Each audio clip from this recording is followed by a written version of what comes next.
guys! Welcome to my vlog. For today's video ay tayo ay magma-mansion tour. Okay. Ito, saka na natin itutour to pag naka 50 likes na tayo. And sasabihin ko na lang ang mga loob na ito. Dito ay garage and cine. And papasukin na lang natin yung taas. And ito ang room, ito ang living room, ito ang dinner.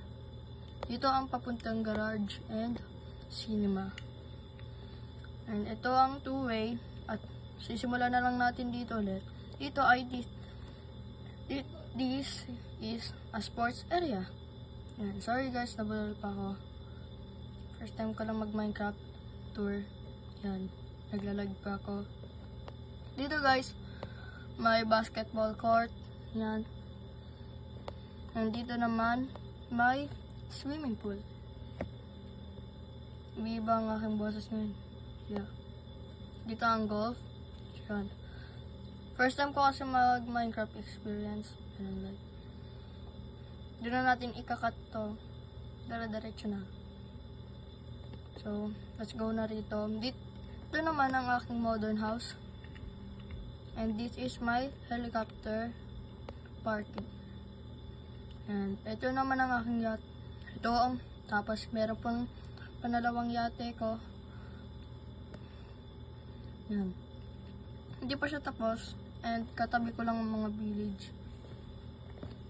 Itutour na natin kayo. Saka na natin pala gagawin to guys pag naka 50 likes na rin tayo. Iiwalay ko to. Wait lang guys. Wait a minute.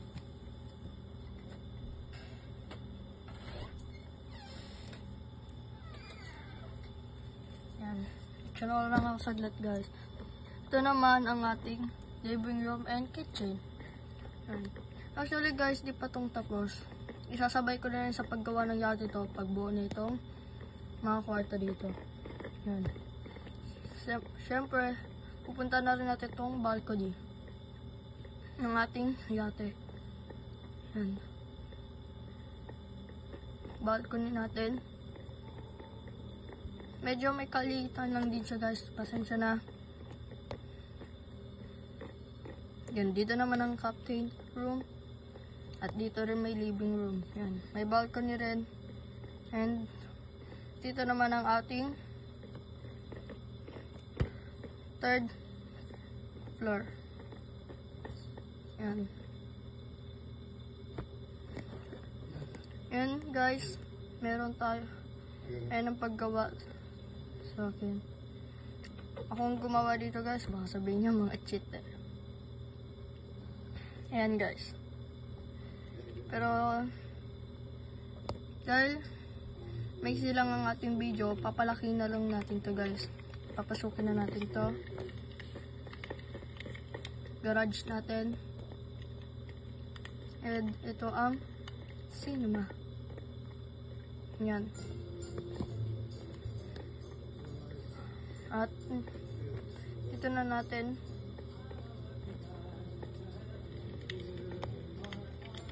titignan yung bahay. Ayan ang bundok. Magandang view siya guys. Yeah.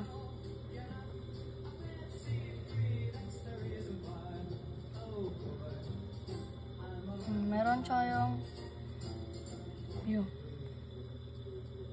Yan. Kung na-enjoy po kayo sa aking video ngayon, huwag niyo kakalimutan mag-like and share and mag-subscribe na rin. Thank you. Bye-bye.